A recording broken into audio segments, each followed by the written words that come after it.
Paz con Pepa Fernández.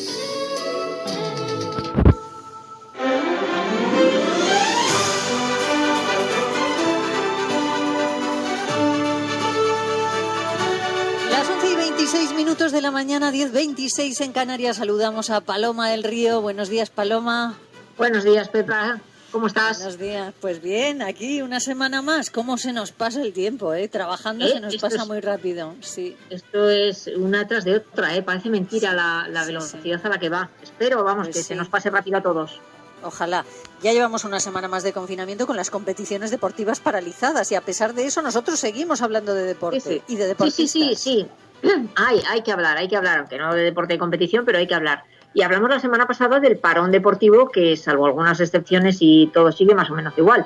Lo que sí se han movido han sido los despachos. Hay gestiones virtuales que se están haciendo ahora por internet, estas aplicaciones que hay, y que se están haciendo, y así la parte administrativa no se detiene. Por ejemplo, la reunión de la presidenta del Consejo Superior de Deportes, Irene Lozano, con los dirigentes de fútbol más poderosos, con Tebas y Rubiales, y también se han reunido las federaciones a través de su asociación, de la ADES, la Asociación de Deporte Español, que han elaborado un documento para plantear ideas y recomendaciones con el fin de encaminar la reconstrucción y la reanimación del deporte una vez que acabe el confinamiento.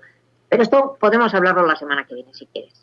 Vale, venga, lo hablamos la semana que viene. Porque hoy queríamos hablar de esos deportistas que no solo son deportistas, muchas veces porque el deporte no les da para vivir y tienen que dedicarse a otras cosas. En este caso, deportistas que a la vez trabajan como sanitarios. Sí, los deportes minoritarios, como tú decías, tienen el inconveniente de que no puedes vivir solo de practicarlos. Tienes que tener otra profesión que te permita tener unos ingresos adecuados y el deporte, salvo los conocidos por todos, pues no lo permite.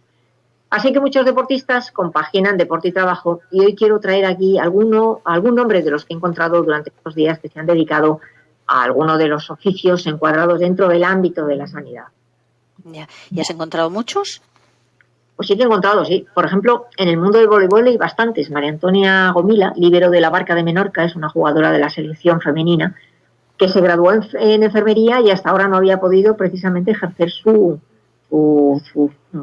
oficio por los compromisos deportivos, pero ahora está en el Hospital de Lleván de Portocristo trabajando. Otro también de los especialistas en voleibol es Sergio Calvache, médico residente interno en la especialidad de neumología en el Hospital Dr. Peset de Valencia y jugador en las últimas 3 temporadas del Sátiva en Superliga 2 de voleibol masculino. Pero hay equipos con varios miembros en el entorno sanitario, ¿no? Sí. Uno de ellos es el Lilla Grau, que tiene a Bárbara Valenzuela, una médico residente también en el Hospital General de Castellón, y las gemelas Ana y Laura Eslava, que son propietarias de 2 parafarmacias en la provincia de Castellón. Pero vamos, no son las únicas. La nómina de heroínas también de ese Lilla Grau lo completa Berta Vela, estudiante de medicina en la Universidad Jaume I. Otro de la zona, Sátiva, tiene a otra sanitaria en sus filas, a Sara Rodríguez.